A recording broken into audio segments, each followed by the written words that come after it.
Hi all. Last week ನಾವು Udupi trip ಹೋಗಿದ್ದ ಫೋಟೋಸ್ನ story ಹಾಕಿದ್ದೆ, ಸ್ವಲ್ಪ ರೀಲ್ಸ್ ಅಪ್ಲೋಡ್ ಮಾಡಿದ್ದೆ. ಬಟ್ ಮಿನಿ ವ್ಲಾಗ್ನ ಅಪ್ಲೋಡ್ ಮಾಡೋಕ್ಕಾಗಿರಲಿಲ್ಲ ಬಿಕಾಸ್ ಲಾಸ್ಟ್ ವೀಕ್ ಅಂತೂ ಸಿಕ್ಕಾಪಟ್ಟೆ ಹೆಕ್ಟಿಕ್ ಆಗೋಗ್ಬಿಟ್ಟಿತ್ತು ಸ್ಕೆಡ್ಯೂಲ್. ಸೊ ಇವಾಗ ಅಪ್ಲೋಡ್ ಮಾಡ್ತಾ ಇದ್ದೀನಿ. ಮಕ್ಕಳಿಗೆ ಇನ್ನೇನು ಸ್ಕೂಲ್ ಸ್ಟಾರ್ಟ್ ಆಗುತ್ತೆ ಅಂತ ಹೇಳ್ಬಿಟ್ಟು ಲಾಸ್ಟ್ ಟ್ರಿಪ್ ಪ್ಲಾನ್ ಮಾಡಿದ್ದು ಉಡುಪಿಗೆ. ನಾವು ಈ ಸಲ ಉಡುಪಿನಲ್ಲಿ ಸ್ಟೇ ಮಾಡಲಿಕ್ಕೆ ಚೂಸ್ ಮಾಡಿದಂಥ ಪ್ಲೇಸ್ ಬಂದ್ಬಿಟ್ಟು ಪ್ರಾರ್ಥನಾ ಹೆರಿಟೇಜ್ ಅಂತ ಹೇಳಿ ಮಣಿಪಾಲಲ್ಲಿ ಈ ಒಂದು ಹೋಮ್ ಸ್ಟೇ ಇದೆ. ಹೆರಿಟೇಜ್ ಅನ್ನೋ ಒಂದೇ ಕಾರಣಕ್ಕೋಸ್ಕರ ಈ ಒಂದು ಹೋಮ್ ಸ್ಟೇನ ನಾವು ಚೂಸ್ ಮಾಡಿದ್ವಿ. ಹೆಸರಿಗೆ ತಕ್ಕ ಹಾಗೇನೆ ಹೆರಿಟೇಜ್ ಅಂದ್ರೆ ಹೆರಿಟೇಜ್ ಫೀಲ್ನೇ ಕೊಡ್ತಾ ಇತ್ತು. ರೂಮ್ಸ್ ಆಗಲಿ ಎಲ್ಲದೂ ಕೂಡ ತುಂಬಾ ನೀಟಾಗಿ ಇತ್ತು. ಸೊ ಕ್ವಿಕ್ ಆಗಿ ಒಂದು ಹೋಮ್ ಸ್ಟೇ ಟೂರ್ ತಗೊಂಡ್ಬಿಟ್ಟು ನಾವು ರೆಡಿ ಆಗಬೇಕಿತ್ತು ಬಿಕಾಸ್ ಆಗಲೇ ಲಂಚ್ ಟೈಮ್ ಆಗ್ಬಿಟ್ಟಿತ್ತು.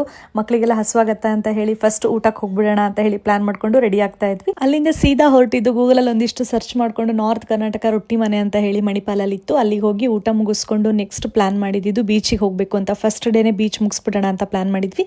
ಸೊ ಹಾಗಾಗಿ ಮಲ್ಪೆ ಬೀಚಿಗೆ ಹೋದ್ವಿ. ಸೇಂಟ್ ಮೇರೀಸ್ ಐಲ್ಯಾಂಡಿಗೆ ಹೋಗ್ಬೇಕು ಅಂತ ತುಂಬಾ ಆಸೆಯಿಂದ ಹೋದ್ವಿ. But every year May 15th ಹಂಗೆ ಸೇಂಟ್ ಮೇರೀಸ್ ಐಲ್ಯಾಂಡ್ ಕ್ಲೋಸ್ ಆಗತ್ತಂತೆ. ಮತ್ತೆ ಅಕ್ಟೋಬರ್ಗೆ ಅದು ರಿಓಪನ್ ಆಗೋದು ಅಂತ ನನಗೆ ಗೊತ್ತಿರಲಿಲ್ಲ. ಅದೊಂಚೂರು ಡಿಸಪಾಯಿಂಟ್ ಆಯಿತು. ಒಂದು 2 hours ಮಕ್ಕಳನ್ನೆಲ್ಲ ಅಲ್ಲೇ ಆಟ ಆಡಿಸ್ಬಿಟ್ಟು ಒಂದು ಸ್ವಲ್ಪ ಹೊತ್ತು ಟೈಮ್ ಸ್ಪೆಂಡ್ ಮಾಡಿ ವಾಪಸ್ ನಾವು ರೂಮ್ ಕಡೆ ಹೊರಟ್ವಿ. ಅಲ್ಲಿಂದ ಬರೋದ್ರೊಳಗಡೆ ಈವ್ನಿಂಗ್ ಆಗ್ಬಿಟ್ಟಿತ್ತು. ಈವ್ನಿಂಗ್ ಅಂತೂ ಈ ಒಂದು ಹೆರಿಟೇಜ್ ತುಂಬಾನೇ ಚೆನ್ನಾಗಿ ಕಾಣಿಸ್ತಾ ಇತ್ತು. ಹೊರಗಡೆಯಿಂದ ಲೈಟಿಂಗ್ಸು, ಆ ಒಂದು ಏಮಿಯನ್ಸೇ ತುಂಬಾ ಚೆನ್ನಾಗಿತ್ತು. ಅವ್ರು ಯೂಸ್ ಮಾಡಿದಂತಹ ಒಂದು ಡೋರ್ ಡಿಸೈನ್ ಆಗಿರ್ಬೋದು, ಆ ಪೇಂಟಿಂಗ್ ಆಗಿರ್ಬೋದು, ಎಲ್ಲದೂ ಅಷ್ಟೇ ತುಂಬಾ ಯೂನಿಕ್ ಆಗಿತ್ತು. ಆ್ಯಂಡ್ ಇಲ್ಲಿ ಪ್ರೀ ವೆಡ್ಡಿಂಗ್ ಶೂಟ್ಸ್ ಆಗತ್ತೆ ಅಂತೆ, ಮತ್ತೆ ಮೆಟರ್ನಿಟಿ ಶೂಟ್ಸ್ ಯಾವ್ದು ಬೇಕಾದರೂ ಏನು ಎಲ್ಲ ಕೂಡ ಒಂದು ಪೇಯ್ಡ್ ಶೂಟ್ಸ್ ಆಗಿರುತ್ತೆ. ನಾವು ಬಂದಾಗಲೂ ಕೂಡ ಒಂದು ಶೂಟ್ ನಡೀತಾ ಇತ್ತು. ಇಲ್ಲಿ ತುಂಬಾ ಒಂಥರ ಹಳೆ ಕಾಲದ ತರ ಫೀಲ್ ಆಗ್ತಾ ಇತ್ತು. ಅದಕ್ಕೋಸ್ಕರ ನಾವು ಇದನ್ನ ಚೂಸ್ ಮಾಡಿದ್ವಿ. ನಾವು ಇದನ್ನ Airbnb ನಲ್ಲಿ ಬುಕ್ ಮಾಡಿದ್ದು. ಸ್ವಲ್ಪ ಎಕ್ಸ್ಪೆನ್ಸಿವ್ ಅಂತ ಅನಿಸ್ತು ಕಂಪೇರ್ ಟು ಅದರ್.